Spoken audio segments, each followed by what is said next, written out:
ప్రియులరా, రాత్రికాల ప్రార్థనకు మిమ్మలను ప్రేమపూర్వకంగా ఆహ్వానిస్తున్నాను. కృపగలిగిన తండ్రి, ఈ యొక్క 22వ తేదీ అక్టోబర్ మాసం 2025వ సంవత్సరం బుధవారం దినమంతా కాచి కాపాడి భద్రపరిచి క్షేమకరంగా నడిపించిన దేవాతి దేవునికి మహిమ చెల్లిస్తూ కృతజ్ఞతాపూర్వకంగా ప్రార్థించుకుందాం. మొదటిగా వాక్యాన్ని ధ్యానిద్దాం. యాకోబు రాసిన పత్రిక 1వ అధ్యాయము 21వ వచనములో, అందుచేత సమస్త కల్మషమును విరవీగుచున్న దుష్టత్వమును మాని లోపల నాటబడి మీ ఆత్మలు రక్షించుటకు శక్తి కలిగిన వాక్యమును సాత్వికముతో అంగీకరించుడి అన్నారు. ఈ లేఖనము యాకోబు గారు రాస్తున్నారు. యేసుక్రీస్తు సహోదరుడు యూదా క్రైస్తవులకు రాశారు. అప్పట్లో వారు వివిధమైన కష్టాలు, పరీక్షలు ఎదుర్కొంటున్నారు. వారిలో కొందరు మాటల్లో వాక్యాన్ని వింటున్నారు కానీ ఆచరణ చూపటం లేదు. యాకోబు వారికి వాక్యమును శ్రద్ధగా వినయంగా అంగీకరించి దాని ప్రకారము జీవించమని బోధించాడు. ఈ వాక్యంలో యాకోబు మన జీవితంలో 3 ముఖ్యమైన ఆదేశాలు ఇస్తున్నారు. అది మొట్టమొదటిది కల్మషమును మరియు దుష్టత్వమును మానుట అన్నారు. ఎప్పుడైనా మన పాప పూరిత స్వభావము, అసహ్యమైన ఆలోచన, కోపము, గర్వము, ఈర్ష్య వంటి పాపాలను విడువమని చెప్తున్నాడు. ఇవి అంతరంగంలో జరిగేటటువంటి మార్పులు. రెండవది వాక్యమును సాత్వికంతో అంగీకరించమంటున్నారు. మన హృదయము వినయపూర్వకంగా దేవుని వాక్యాన్ని స్వీకరిస్తే, గర్వంతో కాకుండా వినయంతో అంగీకరిస్తే ఆ వాక్యము నాటబడుతుంది. మనలో చాలామందికి వాక్యము తెలుసు అనేటువంటి ఆత్మీయ గర్వంతో ఉంటారు, నిర్లక్ష్యంతో ఉంటారు, తెలుసు అనే భావంతో ఉంటారు. అలాంటి వారి హృదయంలో వాక్యము నాటబడదు. అందుకని వాక్యాన్ని సాత్వికంతో అంగీకరించు అంటున్నారు. మూడవది వాక్యము లోపల నాటబడుట అన్నారు. దేవుని వాక్యము మనలో నిలిచినప్పుడు అది మన జీవనాన్ని మారుస్తుంది.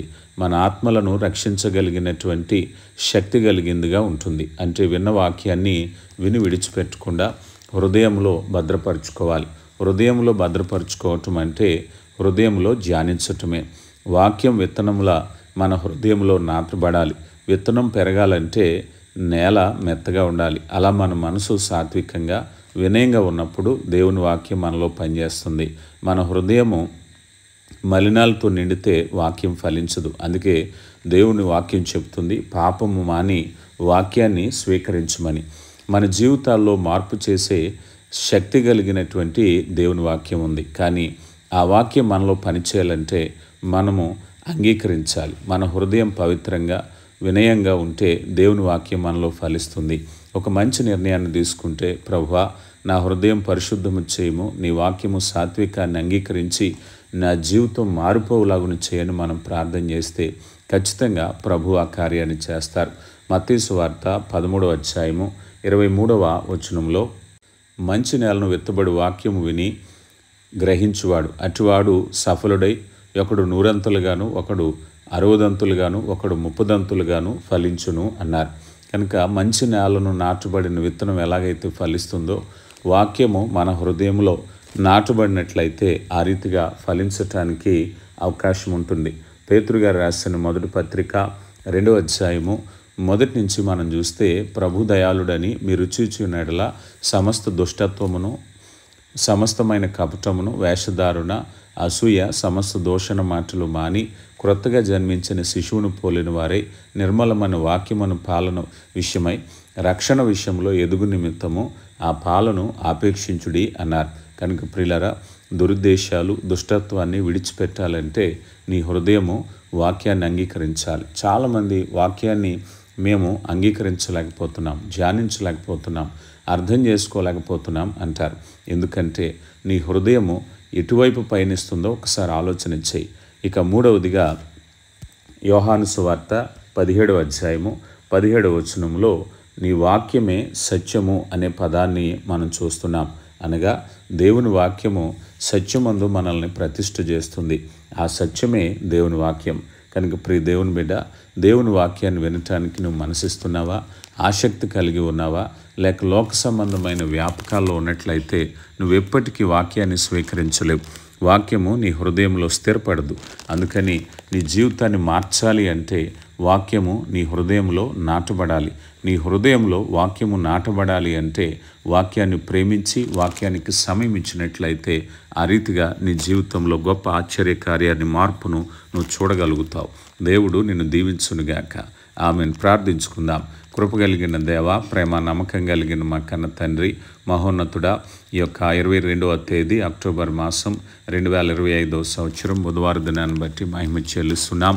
దినమంతా మీ కృపనిచ్చారు. మా పనిపాట్లు రాకపోకల్లో మీ కాపుదలు అనుగ్రహించారు. ముఖ్యంగా ఇదిగో నాయన, దినమంతట్లో తలంపు వలన, క్రియ వలన, మాట వలన మీకు విరోధంగా పాపము అపరాధము చేసినట్లయితే మన్నించండి, సరిదిద్దండి. ప్రేమ కలిగిన దేవా, అయా దినమంతట్లో అయా మీ కృపను బట్టి భౌతికంగా ఆత్మీయంగా అనేకమైన మేళ్లను దయచేశారు. బిడ్డలు కష్టపడిన బిడ్డలు ఉన్నారు, ప్రయాసపడిన బిడ్డలు ఉన్నారు, ఆయన ప్రయాణాలు చేసిన బిడ్డలు ఉన్నారు. చక్కని విశ్రాంతిని దయచేయండి, ఆందోళన తొలగించండి, నెమ్మదిని దయచేయండి. రాత్రికాల సమయంలో బిడ్డలు విశ్రాంతికి ఉపక్రమిస్తుంటుండగా అలసట, నాయన పీడకలలో నిద్రలేమి లేకుండా చక్కని విశ్రాంతిని దయచేయండి. ప్రేమ కలిగిన దేవా, మీ కృప చేత నింపండి. అయా బలహీనుల కొరకు ప్రార్థిస్తున్నాం. ముఖ్యంగా మారు మనసు రక్షణ లేని హృదయాలను కదిలించండి. అయ్యా, ఎవరైతే నాయన ఇదిగో నా తండ్రి దినమంతట్లో ప్రయాసపడి అలిసిపోయి ఉన్నారో నెమ్మదిని దయచేయండి. మాకు ఇచ్చిన కుటుంబాలను దీవించండి. అనారోగ్యంగా ఉన్న వారిని స్వస్థపరచండి. అయ్యా, ఏ బిడ్డ బలహీనంగా ఉన్నారో, గాయపడి ఉన్నారో గాయాలను కట్టండి. అయ్యా, ఇదిగో నాయన వారి శరీరాల్లో ఉన్న ప్రతి విధమైన రుగ్మతను నజరేయుడైన క్రీస్తు నామములో దూరపరచండి. అయ్యా, షుగర్లు, బీపీలు, కీళ్ల నొప్పులు, గుండె సంబంధిత వ్యాధులు, నరాల బలహీనతలు, థైరాయిడ్ సమస్యలు, అయా ప్రతి రుగ్మతను క్రీస్తు నామంలో దూరపరచండి. అయా, గర్భఫలం లేని బిడ్డలను దర్శించండి, మనశ్శాంతి లేని బిడ్డలను దర్శించండి. అయా, ఎవరైతే నాయనా వ్యసనాలను బారిన పడ్డారో విడుదల దయచేయండి. మా కుటుంబాలను దీవించండి. కుటుంబంలో ప్రతి వారు రక్షణ పొందాలి. అయా, మా బిడ్డల చదువులు, ఉద్యోగ, వివాహ ప్రయత్నాల్లో మీరు ఉండండి. మా కుటుంబాలు వాక్యం అనే పునాది మీద కట్టబడాలి. మా కుటుంబాల్లో ఆర్థిక సమస్యలు, రుణభారం తొలగించండి. అయ్యా, కుటుంబాల్లో సఖ్యత, ఐక్యతను దయచేయండి. మీ కృప వెంబడి కృపను దయచేయండి. ప్రేమ కలిగిన దేవా, మీ కృపను బట్టి బలపరచండి. అలాగే నాయన మా యవన బిడ్డలకు సత్ప్రవర్తన దయచేయండి. అయ్యా, వారు చదువుతున్న కోర్సులు, ట్రైనింగ్లు, కాలేజీల్లో మంచి ఫలితాలు దయచేయమని వేడుకుంటున్నాం. అలాగే నాయన దూరదేశాలు, దూర ప్రాంతాల్లో పనిచేస్తున్న బిడ్డల కొరకు ప్రార్థిస్తున్నాం. బిడ్డలు ఎక్కడున్నా రక్షణ పొందిన వారిగా ఉండడానికి కృప దయచేయండి. పని లేని వారు, అక్కమ లేని వారి విషయంలో కృప దయచేయండి. అయ్యా, వారి ప్రయాణాలను దీవించండి. అయ్యా, ముఖ్యంగా మా దేశం చుట్టూ, మా రాష్ట్రం చుట్టూ, మా కుటుంబం చుట్టూ, మా సంఘాల చుట్టూ మీ కాపుదల అనుగ్రహించండి. మా దేశ రాష్ట్ర రక్షణల కొరకు ప్రార్థిస్తున్నాం. నశించిపోతున్న ఆత్మల కొరకు ప్రార్థిస్తున్నాం. మీ రాక కొరకు, సిద్ధపాటు కొరకు ప్రార్థిస్తున్నాం. కృప చేత నింపండి. అయా, మీ కృపను బట్టి బలపరిచి, అయా మీ ఉన్నతమైన ఆశీర్వాదాలతో నింపి సమస్త మహిమ, ఘనత, ప్రభావాలు మీరే పొందుకోమని క్రీస్తు నామములో అడిగి వేడుకుంటున్నాం తండ్రి. ఆమెన్.